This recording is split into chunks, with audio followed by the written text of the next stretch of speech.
Welcome student. আজকে আমি political সায়েন্সের আন্তর্জাতিক সম্পর্কের মার্ক্সীয় তত্ত্ব সম্পর্কে আলোচনা করব। আন্তর্জাতিক সম্পর্ক বা ইন্টারন্যাশনাল রিলেশনস এবং আন্তর্জাতিক রাজনীতি বা ইন্টারন্যাশনাল পলিটিক্স সম্পর্কে কার্ল মার্ক্সের তেমনভাবে লেখা পাওয়া যায় না। মার্ক্স এ বিষয়ে তিনি ব্যাপকভাবে আলোচনা করেননি। অর্থনৈতিক বিষয়ে, রাজনৈতিক বিষয়ে মার্ক্স যেভাবে সমাজ রাষ্ট্র ব্যাখ্যার ক্ষেত্রে আলোচনা করেছেন, আন্তর্জাতিক সম্পর্কের বিষয়টিকে তেমনভাবে বিভিন্ন লেখাতে তুলে ধরেননি।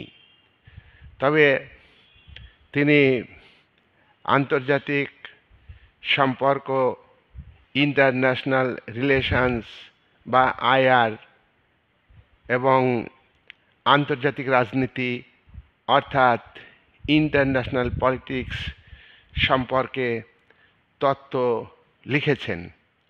মর্গেনথাউ আন্তর্জাতিক সম্পর্কের একজন বিশেষজ্ঞ, আন্তর্জাতিক সম্পর্কের বিশেষজ্ঞ কাপলান আন্তর্জাতিক সম্পর্কের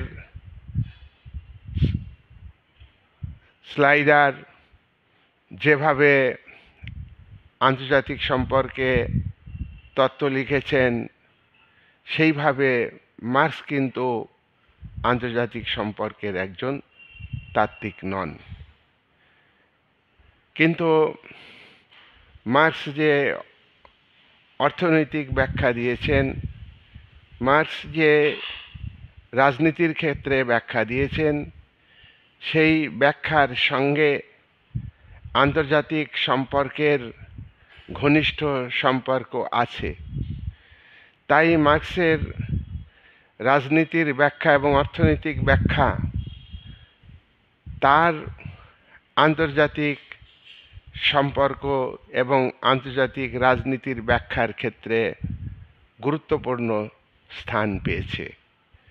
তাই আমরা এই কথা বলবো যে ওয়ার্ল্ড পলিটিক্স অর্থাৎ বিশ্ব রাজনীতি এবং বিভিন্ন রাষ্ট্রের মধ্যে যে পারস্পরিক সম্পর্ক, দ্বন্দ্বের সম্পর্ক, সহযোগিতার সম্পর্ক আমরা দেখতে পাই, সেক্ষেত্রে কার্ল মার্ক্সের আলোচনা অত্যন্ত তাৎপর্যপূর্ণ। মার্ক্স যুদ্ধ সম্পর্কে, প্রলেতারিয়েত সম্পর্কে তিনি এগুলিকে সমর্থন করেননি। তিনি যুদ্ধের পরিবর্তে শান্তির কথা বলেছেন। তিনি শ্রমজীবী মানুষের শোষণমুক্ত একটি আন্তর্জাতিক বিশ্ব ব্যবস্থা গড়ে তোলার কথা বলেছেন এবং তিনি আন্তর্জাতিক সম্পর্কের ক্ষেত্রে শ্রমিক শ্রেণীর, সর্বহারা শ্রেণীর বিপ্লবের কথা বলেছেন। মার্ক্স ওয়ার্ল্ড পলিটিক্স এবং বিভিন্ন রাষ্ট্রের মধ্যে যে বিরোধ দেখা দিয়েছে, এই বিরোধের পশ্চাতে তিনি মনে করেন পুঁজিবাদী ব্যবস্থা দায়ী।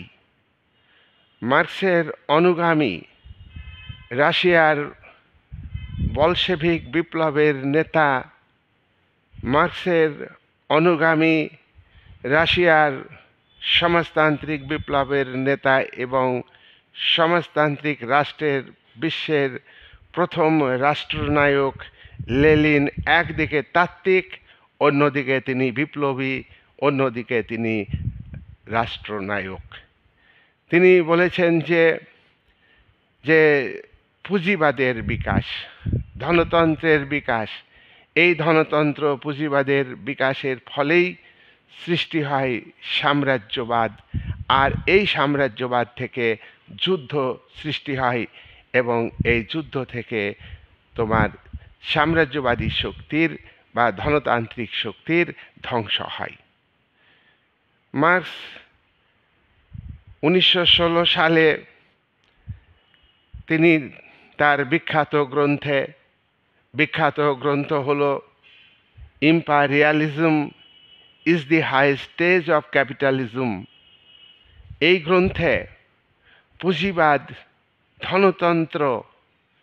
ধনতান্ত্রিক দেশগুলি কিভাবে বিকশিত হয়েছে, কিভাবে বিকাশ লাভ করে এবং পুঁজিবাদের উন্নতির ফলে প্রতিযোগিতা বাড়ে, প্রতিযোগিতা থেকে যুদ্ধ, প্রতিযোগিতা থেকে পারস্পরিক অবিশ্বাস, সাম্রাজ্যবাদ এবং যুদ্ধ সৃষ্টি হয়, যার ফলে পুঁজিবাদী দেশগুলির মধ্যে দ্বন্দ্ব এবং যুদ্ধের মধ্যে তারা সংকটে পড়বে। লেনিন বলেছেন, পুঁজিবাদের আভ্যন্তরীণ সংকট দেখা দেয়। পুঁজিবাদী ব্যবস্থাতে উৎপাদনের উপকরণের উন্নতি ঘটে, বিকাশ ঘটতে ঘটতে এমন একটা পর্যায়ে যাবে যে উপকরণগুলি আর উন্নত হবে না। তখন এই পরিবর্তিত উৎপাদন শক্তির সঙ্গে উৎপাদন সম্পর্কের সংঘাত ঘটবে, বিপ্লব হবে এবং নতুন একটা সমাজ ব্যবস্থা তৈরি হবে।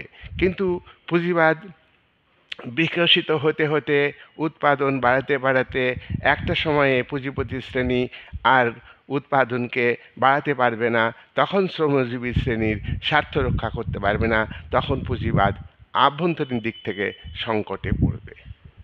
লেনিন আর এক দিক থেকে বলেছেন যে পুঁজিবাদী ব্যবস্থা উন্নত হলে প্রচুর দ্রব্য তৈরি হয়, সেই দ্রব্য নিজের দেশে বিক্রি করা সম্ভব হয় না। তার কারণ নিজের দেশে ক্যাপিটাল ইন্টেন্সিভ মেথডে উৎপাদন হয় না, লেবার ইন্টেন্সিভ মেথডে উৎপাদন হতো। তার ফলে লেবারদের আয় কম, ক্রয় ক্ষমতা কম, তারা দ্রব্য কিনতে পারে না। তখন লেবারদের তৈরি সেই দ্রব্য, অর্থাৎ ক্যাপিটালিস্টরা যে মূলধন বিনিয়োগ করে, প্রচুর শ্রমিক নিয়োগ করে যে উৎপাদন করছে, সেই দ্রব্যগুলো তারা নিজের দেশে বিক্রি যখন না হয়, তখন অন্য দেশে বিক্রি করবার চেষ্টা করে। একাধিক দেশে শিল্পায়ন এবং পুঁজিবাদের উন্নতির ফলে পুঁজিবাদী দেশগুলো তাদের দ্রব্য বেচার জন্য বাজার খুঁজে বেড়ায় এবং উপনিবেশিক মানসিকতা তাদের তৈরি হয়। অন্য দেশের ভূখণ্ড তারা দখল করতে চায়। কেউ অন্য দেশের ভূখণ্ড পুঁজিপতি দেশ দখল করে আছে, তার কাছ থেকে সেই ভূখণ্ড কেড়ে নিয়ে সেই ভূখণ্ডের উপর নিজের দ্রব্য বিক্রি করতে চায়। এছাড়া শিল্পায়নকে ধরে রাখার জন্য কাঁচামাল সংগ্রহ করতে চায়। এই কাঁচামাল সংগ্রহের জন্য তাদের মধ্যে প্রতিযোগিতা দেখা দেয়। প্রতিযোগিতা থেকে দ্বন্দ্ব, সাম্রাজ্যবাদ এবং যুদ্ধ সৃষ্টি হয়। উপনিবেশবাদ বর্তমানে স্বীকৃত বিষয় নয়। সাম্রাজ্যবাদকে উচ্ছেদ করার কথা বলা হয়েছে। 1945 সালে জাতিপুঞ্জের সনদে কথা ঘোষিত আছে যে সাম্রাজ্যবাদকে ধ্বংস করতে হবে, উপনিবেশবাদকে ধ্বংস করতে হবে। আজকের এই সমাজতন্ত্রের অগ্রগতির যুগে পুঁজিবাদের গণতন্ত্রের অগ্রগতির যুগে এই উপনিবেশবাদ এবং সাম্রাজ্যবাদ গ্রহণযোগ্য নয়। কিন্তু এই পুঁজিবাদী দেশগুলো, উপনিবেশিক শক্তিগুলি, তারা পুরাতন ভূখণ্ডের যে উপনিবেশ ছিল, সেই সব দেশগুলিকে, তৃতীয় বিশ্বের দেশগুলিকে, অনুন্নত দেশগুলিকে তারা নতুনভাবে শোষণ করতে থাকে। মার্ক্সবাদ অনুযায়ী তাদের ক্যারেক্টার হলো শোষণ করা। বর্তমানে অর্থাৎ 1990-91 সাল থেকে এলপিজি চালু হয়েছে, লিবারালাইজেশন, নয়া উদারীকরণ এবং বেসরকারীকরণ এবং বিশ্বায়ন প্রক্রিয়া চালু হয়েছে। এক্ষেত্রে পুঁজিপতি শ্রেণী তাদের শোষণের স্বরূপ পরিবর্তন করেছে, আন্তর্জাতিক ক্ষেত্রে তাদের বিদেশ নীতিতে ব্যাপক পরিবর্তন এনেছে। তার মানে এই নয় তারা তারা তারা তারা অপর ভূখণ্ডের জনগণকে, অপর দেশের জাতীয় স্বার্থকে ক্ষুণ্ণ করবে না, তারা ক্ষুণ্ণ করবে। দ্বিমেরুবাদী রাজনীতিতে মার্ক্সবাদ অনুযায়ী সমাজতন্ত্রের সঙ্গে পুঁজিবাদী দেশগুলোর সংঘাত ছিল, ঠান্ডা যুদ্ধ ছিল, কিন্তু সমাজতান্ত্রিক শিবিরের পতন ঘটে 1991 সাল থেকে মার্কিন যুক্তরাষ্ট্রের একচেটিয়া আধিপত্য প্রতিষ্ঠিত হয়। এখানে মার্কিন যুক্তরাষ্ট্র শেষ পর্যন্ত তার আধিপত্য বজায় রাখতে পারেনি। 2000 সালের পর বহুকেন্দ্রিক রাজনীতি ধারণা সৃষ্টি হয়েছে এবং বিশ্ব রাজনীতি বহু কেন্দ্র থেকে পরিচালিত হচ্ছে। সমাজতান্ত্রিক দেশ ভেঙে সেখানে ধনতান্ত্রিক গণতান্ত্রিক দেশ প্রতিষ্ঠিত হয়েছে। আর যেসব দেশে সমাজতন্ত্র আছে বর্তমানে, চীনে, উত্তর কোরিয়াতে, এই সমস্ত দেশে কিন্তু প্রকৃত অর্থে সমাজতন্ত্র নেই। প্রকৃত অর্থে মার্ক্সবাদকে এই সব দেশ ফলো করে না। সুতরাং মার্ক্সীয় দৃষ্টিভঙ্গি থেকে আন্তর্জাতিক সম্পর্কের ক্ষেত্রে এই সমস্ত যেসব দেশ সমাজতন্ত্র ভেঙে পুঁজিবাদে পরিণত হয়েছে, সেই সব দেশও আজকে পুঁজিবাদী শাসনকে প্রশ্রয় দিচ্ছে, পুঁজিবাদী শাসনকে গ্রহণ করেছে। এখানে পুঁজিবাদের যে ফসল, একদিন সোভিয়েত ইউনিয়নের সঙ্গে মার্কিন যুক্তরাষ্ট্রের সংঘাত ছিল পুঁজিবাদী শিবিরের সঙ্গে সমাজতান্ত্রিক শিবিরের। আজকে সবই পুঁজিবাদী শিবির মার্কিন একাধিপত্যকে ক্ষুণ্ণ করবার জন্যে আজকে রাশিয়া যে ধনতান্ত্রিক রাষ্ট্র, সেখানেই ধনতন্ত্রের বৈশিষ্ট্যগুলিকে গ্রহণ করা হয়েছে। পুঁজিবাদের বিকৃত রূপ, উদারনৈতিক গণতন্ত্রের আসল যে চেহারা, সেটাকে পরিণত করে সেখানে একনায়কতান্ত্রিক শাসনের দৃষ্টান্ত স্থাপিত হয়েছে রাশিয়াতে। চীনে সমাজতন্ত্রের নামে সেখানেও একনায়কতান্ত্রিক শাসন, পুঁজিবাদের বৈশিষ্ট্যগুলিকে গ্রহণ করা হচ্ছে। তাই এই প্রেক্ষাপটে মার্ক্সীয় যে তত্ত্ব আন্তর্জাতিক সম্পর্কের ক্ষেত্রে, সেটা বিচার বিশ্লেষণ করতে হবে। মার্ক্সীয় তত্ত্ব অনুযায়ী বর্তমান রাষ্ট্রগুলির মধ্যে যে রেষারেষি, যে হিংসা বিদ্বেষ সৃষ্টি হয়, সাম্রাজ্যবাদী মনোভাব সৃষ্টি হয়, সাম্রাজ্যবাদ দেখা দেয়, সন্ত্রাসবাদকে সৃষ্টি করা হয়েছে এবং সন্ত্রাসবাদ দমনের নামে নয়া উপনিবেশবাদ, নয়া সাম্রাজ্যবাদ প্রতিষ্ঠিত হচ্ছে। এগুলি হচ্ছে প্রকৃতপক্ষে পৃথিবীব্যাপী আন্তর্জাতিক পৃথিবীব্যাপী প্রলেতারীয় শ্রেণীর পক্ষে ভীষণভাবে ক্ষতিকর। মার্ক্সবাদ অনুযায়ী আন্তর্জাতিক সম্পর্কের বিষয়গুলিকে আমরা কয়েকটি ভাগে বিভক্ত করে আলোচনা করব। আন্তর্জাতিক সম্পর্ক এবং আন্তর্জাতিক রাজনীতির ক্ষেত্রে মার্ক্সবাদের মূল বক্তব্যের 1 নাম্বার হলো যে অর্থনীতি এবং রাজনীতি এর দ্বারা, বিশেষ করে অর্থনীতির দ্বারা রাজনীতি প্রভাবিত হচ্ছে।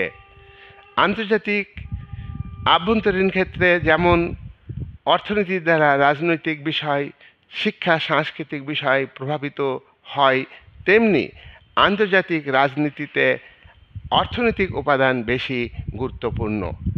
আজকে পুঁজিবাদী উদারনৈতিক গণতান্ত্রিক রাষ্ট্রগুলি প্রত্যেকেই জাতীয় স্বার্থকে গুরুত্ব দেয়। বিশেষ করে শক্তিশালী আধিপত্য বিস্তারকারী পুঁজিবাদী দেশগুলো তারা বিশ্বের দুর্বল, অর্থনৈতিক দিক থেকে অনুন্নত, রাজনৈতিক দিক থেকে অস্থিরতা দেখা দিয়েছে সেই সব দেশে আধিপত্য বিস্তার করছে।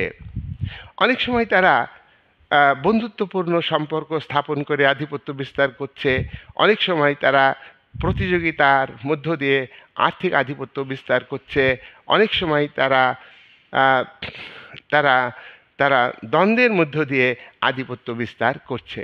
সুতরাং আমরা প্রথম পয়েন্টে দেখলাম যে মার্ক্সবাদ অনুযায়ী আন্তর্জাতিক সম্পর্কের মূল বিষয় হচ্ছে অর্থনৈতিক উপাদান। প্রত্যেকটা রাষ্ট্রই আন্তর্জাতিক সম্পর্ক স্থাপনে, আন্তর্জাতিক রাজনীতির ক্ষেত্রে, আন্তর্জাতিক সমস্যার ক্ষেত্রে তোমার আর্থিক স্বার্থকে বেশি গুরুত্ব দেয়। নাম্বার 2, আন্তর্জাতিক সম্পর্কের মূল একক হচ্ছে শ্রেণী। শ্রেণীকে মার্ক্সবাদ বেশি গুরুত্ব দেয়। কোন দেশ কত উন্নত, জাতীয় আয় বৃদ্ধি পেয়েছে, মাথাপিছু আয় বেড়েছে ইত্যাদির উপরে নির্ভর করে না। প্রত্যেকটা দেশের সংখ্যাগরিষ্ঠ শ্রেণী, শ্রমজীবী শ্রেণী, খেটে খাওয়া মানুষ, তারা শোষিত। আর আন্তর্জাতিক ক্ষেত্রে যেসব দেশে বড় বড় ধনিক শ্রেণী রয়েছে, মাল্টিন্যাশনাল কর্পোরেশন রয়েছে, বিভিন্ন কোম্পানি রয়েছে, ব্যবসায়ী সংস্থা রয়েছে, বিভিন্ন শিল্প, বড় বড় শিল্প উৎপাদক, শিল্পের মালিক রয়েছে, তারা দুর্বল দেশগুলির মধ্যে শিল্প স্থাপন করছে। একসময় তারা অন্য দেশের শিল্পকে ধ্বংস করে নিজের দেশের শিল্পের পণ্যকে বিক্রি করত। এখন লেবার ইন্টেন্সিভ মেথডে উৎপাদন হয় না, এখন ক্যাপিটাল ইন্টেন্সিভ মেথডে উৎপাদন হয়। এখন যে দেশে দ্রব্য বেচবে সেই দেশেই শিল্প কারখানা গড়ে তুলে সেই দেশেই আধিপত্য বিস্তার করছে। যেভাবেই তারা আধিপত্য বিস্তার করুক না কেন, দেশীয় পুঁজিপতি শ্রেণী এবং আন্তর্জাতিক স্তরে বিভিন্ন দেশের পুঁজিপতি শ্রেণী তারা স্টেটকে নিয়ন্ত্রণ করছে। তারা যে ন্যাশনাল ইন্টারেস্ট সেটাকে বেশি গুরুত্ব দিচ্ছে এবং প্রত্যেকটা দেশের শ্রমজীবী মানুষ শোষিত হচ্ছে। 3 নাম্বার, মার্ক্সবাদ অনুযায়ী আন্তর্জাতিক সম্পর্কের ক্ষেত্রে 3 নাম্বার বিষয় হলো যে ধনতন্ত্রের সম্প্রসারিত রূপ, ধনতন্ত্রের বিকাশই হলো সাম্রাজ্যবাদ। একটা দেশের উৎপাদন ব্যবস্থার বিকাশ হয়, উৎপাদনের উপকরণগুলির উন্নতি হয়, মালিকের সঙ্গে শ্রমজীবী মানুষের সম্পর্ক স্বাভাবিক করবার চেষ্টা হয় উৎপাদন বৃদ্ধির জন্যে, এবং ধনতান্ত্রিক দেশের শিল্প মালিকরা তারা পণ্য উৎপাদন করে, উদ্বৃত্ত মূল্য শ্রমিকরা সৃষ্টি করে, সেই উদ্বৃত্ত মূল্য মালিক শ্রেণী মুনাফা আকারে ভোগ করে এবং তারা সেই মুনাফাকে আবার ক্যাপিটাল আকারে ইনভেস্ট করে। সুতরাং এই যে ধনতান্ত্রিক কাঠামোতে ধনতান্ত্রিক উদারনৈতিক গণতন্ত্রে ধনতন্ত্রের সম্প্রসারণ ঘটছে, পুঁজিবাদের উন্নতি হচ্ছে, তারা পৃথিবীকে বিভিন্নভাবে ভাগ করে নিয়েছে। বিভিন্ন রাষ্ট্র, বিশেষ করে উন্নত রাষ্ট্র যেসব দেশ ধনতন্ত্রের চরম বিকাশ ঘটিয়েছে, সেই সব দেশের সরকার এবং সেই দেশের কোম্পানি তারা অনুন্নত দেশে, উন্নয়নশীল দেশে তারা উপনিবেশ স্থাপন করছে। সুতরাং ধনতন্ত্রের সম্প্রসারিত রূপকেই আমরা সাম্রাজ্যবাদের বিস্তার বলছি। ধনতন্ত্রের বিকাশ হলেই তার থেকে দ্রব্য উৎপাদন বাড়ে, কাঁচামাল সংগ্রহ, এবং আজকাল বিভিন্ন দেশে শিল্প কারখানা গড়ে তুলে সেখানেই দ্রব্য বিক্রি, সেখানেই তোমার টেকনিশিয়ানদের নিয়োগ করে অল্প পয়সায় এবং বেশি দামে দ্রব্য বিক্রি করে সেই দেশকে শোষণ করছে, সেই দেশের পরিবেশকে ধ্বংস করছে। এই হচ্ছে মার্ক্সবাদ অনুযায়ী ধনতন্ত্রের ফলে উপনিবেশবাদ সৃষ্টি এবং সাম্রাজ্যবাদ সৃষ্টি।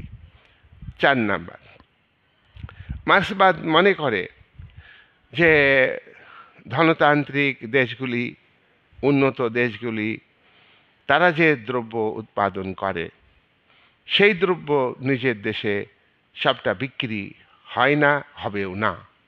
সেই দ্রব্য তারা অন্যান্য দেশে বিক্রি করতে চায়। অন্যান্য দেশের দ্রব্য বিক্রি অর্থাৎ বাজার দখলের চেষ্টা করে এবং সেই দেশের অর্থনীতিতে আধিপত্য বিস্তার করে, সেই দেশকে পরনির্ভরশীল করে তুলে আর নিজের দেশের অর্থনীতিকে উন্নত করে। ইকোনমিক্যাল ড্রেন সিস্টেম, অর্থনৈতিক শোষণ, এই দ্রব্য উৎপাদনের মধ্য দিয়ে সেই দেশের উপরে কায়েম করে।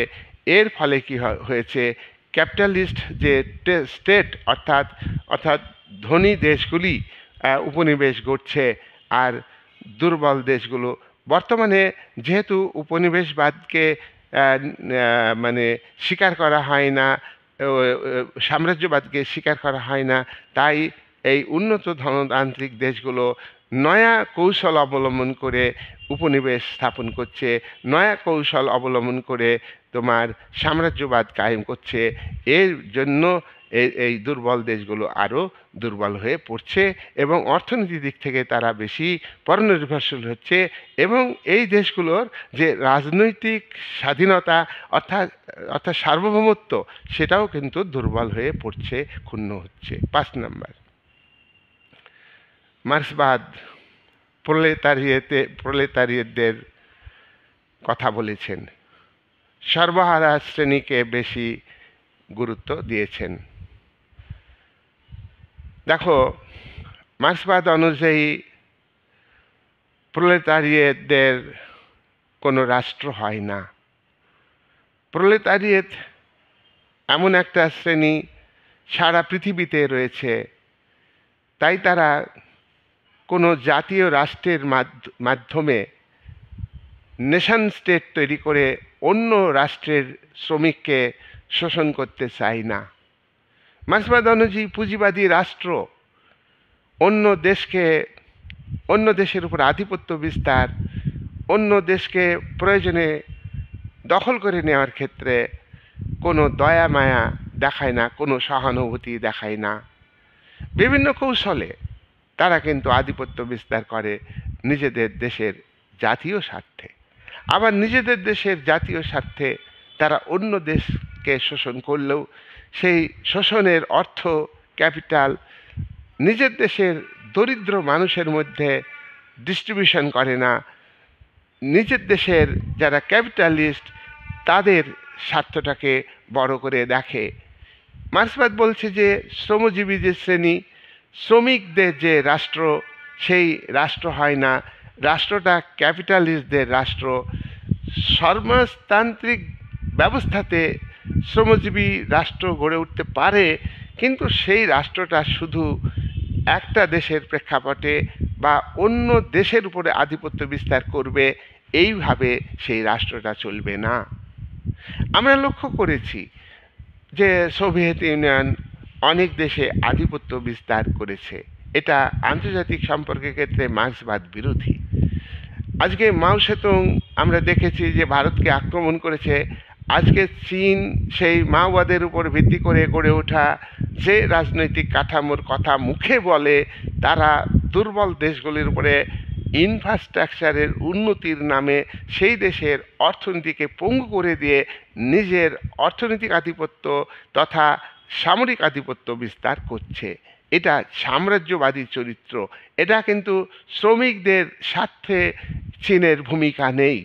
বিশ্ব যে শ্রমজীবী মানুষ এ কথা, কিন্তু মার্ক্স এঙ্গেলস কমিউনিস্ট ম্যানিফেস্টো গ্রন্থে এ কথা বলেছেন যে যে দুনিয়ার মজদুর এক হও। পৃথিবীর সমস্ত দেশের শ্রমিক, প্রলেতারিয়েত, মজদুর শ্রেণী, মেহনতি মানুষ, তাদের স্বার্থ একটাই। তাই মার্ক্সবাদে আন্তর্জাতিক সম্পর্কের ক্ষেত্রে প্রলেতারিয়েতের আন্তর্জাতিকতাবাদ অর্থাৎ শ্রমিকদের আন্তর্জাতিকতাবাদ, সর্বহারা শ্রেণীর আন্তর্জাতিকতাবাদের কথা বলা হয়েছে।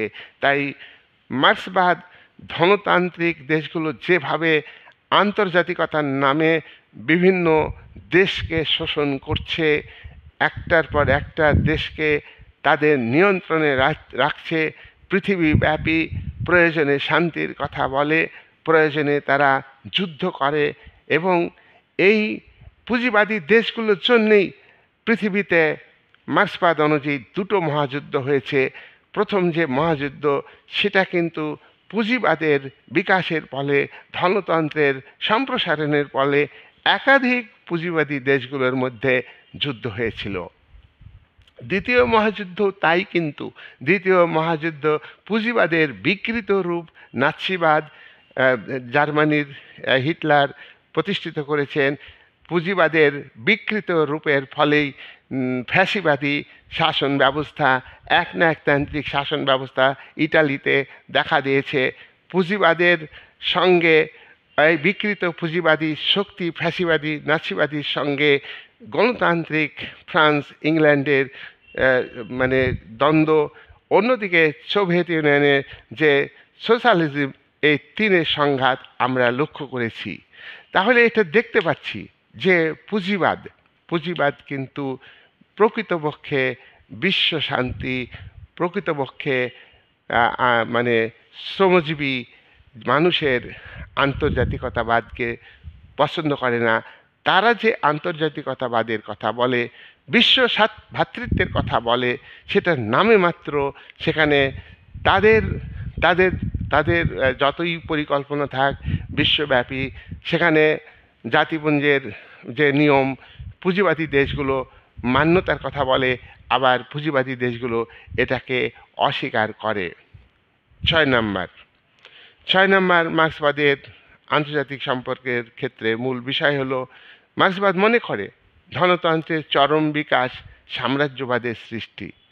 ধনতন্ত্রের চরম বিকাশ অর্থাৎ উৎপাদন শক্তির বিকাশ, উৎপাদন উপকরণগুলির উন্নতি, দ্রব্য উৎপাদন বেশি, সেই উৎপাদিত দ্রব্য অন্য দেশে বিক্রি করবার চেষ্টা, প্রতিযোগিতা, তার থেকে দ্বন্দ্ব, তার থেকে প্রতিযোগিতা, এবং তার থেকেই হয় যুদ্ধ।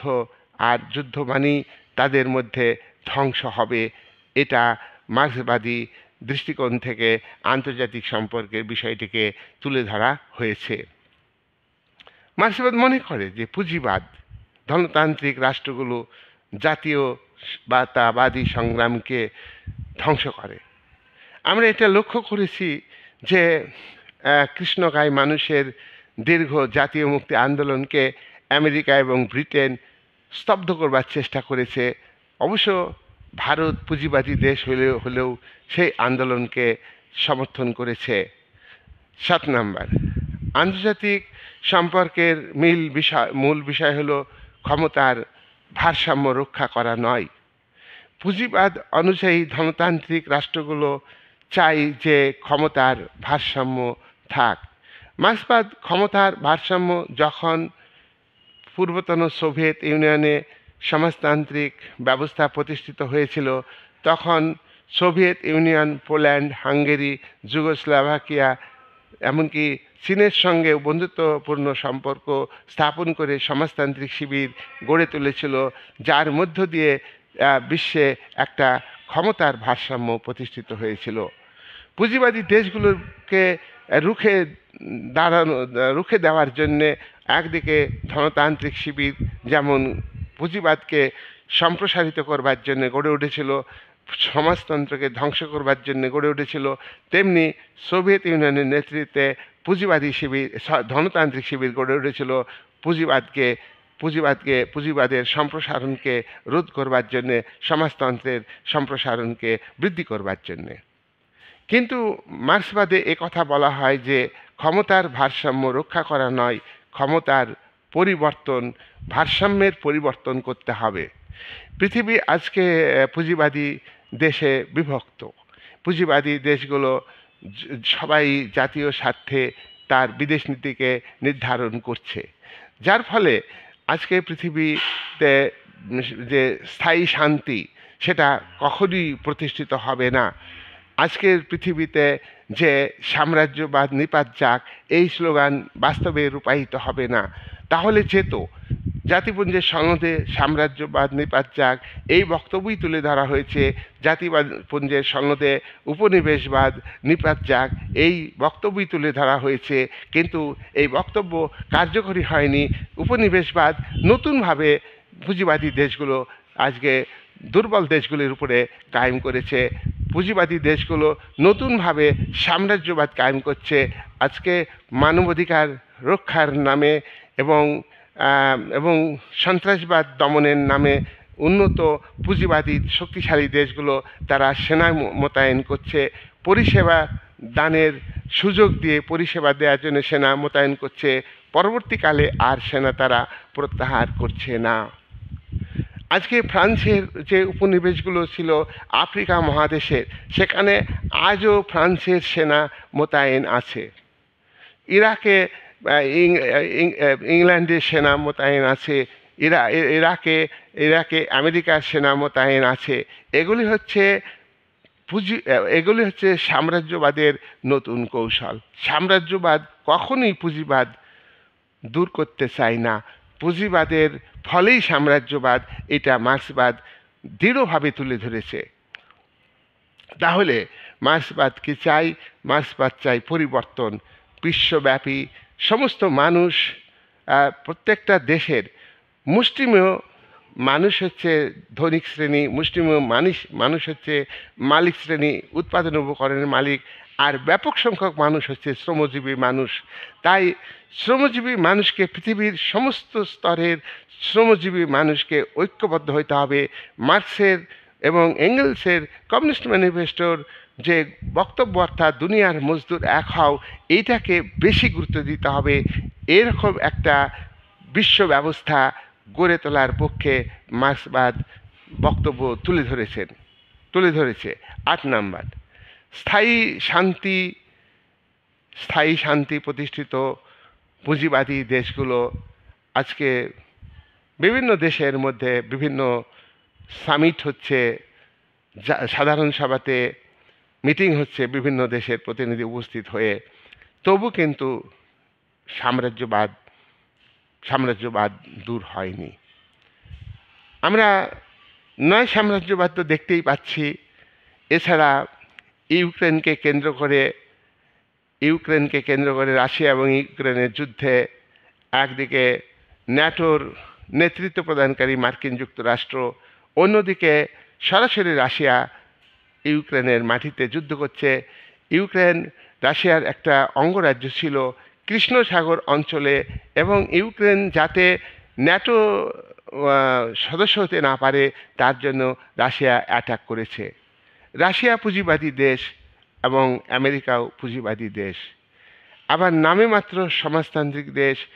চীনের সঙ্গে আমেরিকার দ্বন্দ্ব, তাইওয়ানকে কেন্দ্র করে এবং বিভিন্ন ছোট ছোট রাষ্ট্রে আজকে চীন অ্যাগ্রেসিভ নীতি নিয়ে উন্নতির নামে, পরিকাঠামোগত সহযোগিতার নামে সেখানকার অর্থনীতিকে দুর্বল করে সেখানে রাজনৈতিক আধিপত্য এবং সামরিক আধিপত্য বিস্তার করছে। সুতরাং এইরকম পরিস্থিতিতে পুঁজিবাদ স্থায়ী শান্তি প্রতিষ্ঠিত করেনি কোনো দিন এবং করবেও না। পুঁজিবাদ যুদ্ধ চাই, পুঁজিবাদ শান্তি চাই না। পুঁজিবাদ বিদ্বেষ চাই, পুঁজিবাদ আত্মনিয়ন্ত্রণের অধিকারকে কেড়ে নিতে চাই। সুতরাং এই জায়গায় দাঁড়িয়ে মার্ক্সবাদ কিন্তু বিশ্বব্যাপী স্থায়ী শান্তি চাই। বিশ্বের শ্রমজীবী মানুষের সংখ্যা বেশি, সমস্ত দেশের সমস্ত শ্রমজীবী মানুষের স্বার্থ এক। সুতরাং শ্রমিক শ্রেণীর যে আন্তর্জাতিকতাবাদ, লেবার ক্লাসের মধ্যে যে একতা, সেই একতা ফিরিয়ে আনলে বিশ্বে স্থায়ীভাবে শান্তি প্রতিষ্ঠিত হওয়ার সম্ভাবনা দেখা দিবে। 9, মার্ক্সবাদে কথা বলা হয়েছে যে পুঁজিবাদকে উচ্ছেদ করতে হলে পুঁজিবাদী দেশগুলির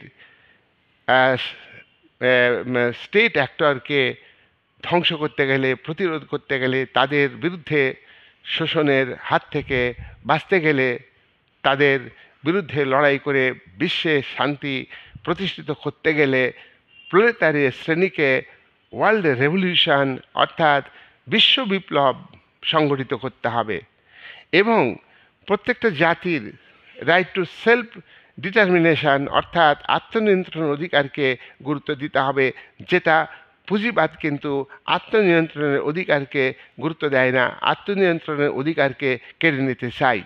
10 নম্বর, আন্তর্জাতিক সম্পর্কের ক্ষেত্রে মার্ক্সবাদে বলা হয়েছে যে 4টি বিষয় আছে, সেই 4টি বিষয়ের দ্বারা আন্তর্জাতিক সম্পর্ক নির্ধারিত হয়। মার্ক্সবাদ অনুযায়ী আন্তর্জাতিক সম্পর্কের ক্ষেত্রে যে 4টি শাখার কথা বলা হচ্ছে, 4টি দিকের কথা বলা হয়েছে, সেই 4টি দিক হলো সর্বহারার আন্তর্জাতিকতাবাদ। সর্বহারা শ্রেণীকে বিশ্বব্যাপী গুরুত্ব দিতে হবে। আন্তর্জাতিক সমাজে শুধু সর্বহারা শ্রেণী কর্তৃত্ব করবে। সর্বহারা শ্রেণীর মধ্যে সকল মানুষ থাকবে, এখানে কোনো মানুষ সর্বহারা শ্রেণীর ঊর্ধ্বে নয়। তাই সর্বহারার আন্তর্জাতিকতাবাদ, এটাকে মার্ক্সবাদ গুরুত্ব দিচ্ছে। 2, সাম্রাজ্যবাদী যে তত্ত্ব, এই তত্ত্বকে বিদায় দিতে হবে। সাম্রাজ্যবাদী তত্ত্ব, সাম্রাজ্যবাদ প্রতিষ্ঠার ক্ষেত্রে এবং সাম্রাজ্যবাদের মাধ্যমে ধনতন্ত্র যেভাবে বিরাজ করছে সারা পৃথিবীতে, এটাকে বিশ্বাস করলে হবে না। প্রত্যেকটা রাষ্ট্রের কর্ণধার, আজ প্রত্যেক রাষ্ট্রের সাধারণ মানুষকে ভাবতে হবে, কোনো রাষ্ট্রের কর্ণধারই কিন্তু সেই দেশের নিজ নিজ দেশের ধনিক শ্রেণীর স্বার্থ রক্ষা করা ছাড়া সাধারণ মানুষের স্বার্থ রক্ষা করে না। তারা বিভিন্ন দেশের বিরুদ্ধে জনমত গঠন করে শাসন ক্ষমতায় টিকে থাকে।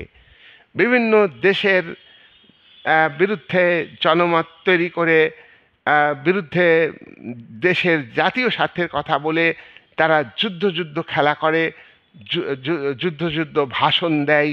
তারা নামে আন্তর্জাতিক শান্তির কথা বলে, কিন্তু এই সাম্রাজ্যবাদী যে তত্ত্ব, এই তত্ত্ব মার্ক্সবাদ স্বীকার করে না, এই তত্ত্বের বিরোধিতা করে। নাম্বার 3, জাতির আত্মনিয়ন্ত্রণ। জাতির আত্মনিয়ন্ত্রণ অধিকারকে মার্ক্সীয় তত্ত্বে আন্তর্জাতিক সম্পর্কের ক্ষেত্রে গুরুত্ব দেওয়া হয়। কোনো জাতি অন্য জাতির উপরে আধিপত্য বিস্তার করবে না। আজকে ক্যাপিটালিস্ট কান্ট্রিগুলো আমরা দেখছি যে আধিপত্য বিস্তার করছে। আজকে তত্ত্বগতভাবে যে চীনের সমাজতান্ত্রিক ব্যবস্থা, সেও কিন্তু আধিপত্য বিস্তার করছে। সে পুরোপুরিভাবে পুঁজিবাদের বৈশিষ্ট্যগুলিকে মার্কিন যুক্তরাষ্ট্রের মতোই গ্রহণ করেছে। তার উপরে সেই কারণেই সে এত অ্যাগ্রেসিভ। সুতরাং সে কিন্তু আত্মনিয়ন্ত্রণ অধিকার চায় না। 4 নাম্বার, রাষ্ট্রগুলি শান্তিপূর্ণ অবস্থান করবে, এটা মার্ক্সবাদের অনুযায়ী। বিভিন্ন রাষ্ট্র, প্রত্যেকটা রাষ্ট্র, ইচ অ্যান্ড এভরি কান্ট্রি বা স্টেট শ্রমজীবী শ্রেণী, প্রলেটারিয়েট শ্রেণী বা সর্বহারা শ্রেণীর দ্বারা পরিচালিত হবে। ডিক্টেটরশিপ অফ প্রলেটারিয়েট প্রতিষ্ঠিত হবে। এখানে প্রলেটারিয়েট শ্রেণী মানে মুষ্টিমেয় ব্যক্তি নয়। এই শ্রেণীর মধ্যে একটা রাষ্ট্রের সকল শ্রেণীর মানুষ, সব মানুষ থাকবে। সেখানে প্রত্যেকটা মানুষ কাজ করবে, কাজ অনুযায়ী মজুরি পাবে। এমন রাষ্ট্র পৃথিবীব্যাপী প্রত্যেকটা দেশে যদি প্রতিষ্ঠিত করতে পারা যায়, এর জন্যে শ্রমজীবী মানুষকে সংগঠিত রেভলিউশন, শ্রেণীগত সংগ্রাম পরিচালনা করতে হবে। সুতরাং এই যে 4টি বিষয়, মার্ক্সবাদের 4টি শাখা, এটা আমি পরবর্তী ভিডিওতে বিস্তারিতভাবে আলোচনা করব। কোন 4টি শাখা আবারও বলছি, সর্বহারা আন্তর্জাতিকতা, এটার ব্যাখ্যা দেব পরের ভিডিওতে। সাম্রাজ্যবাদী তত্ত্ব ব্যাখ্যা দেব। 3 নাম্বার, আত্মনিয়ন্ত্রণ অধিকারকে ব্যাখ্যা দেব। আর রাষ্ট্রগুলির মধ্যে স্থায়ীভাবে শান্তি বিরাজ করবে। এই 4টি বিষয় আমি আলাদা ভিডিওতে তুলে দেবো। আজকের ভিডিওতে এইটুকুই আমি আলোচনা শেষ করলাম।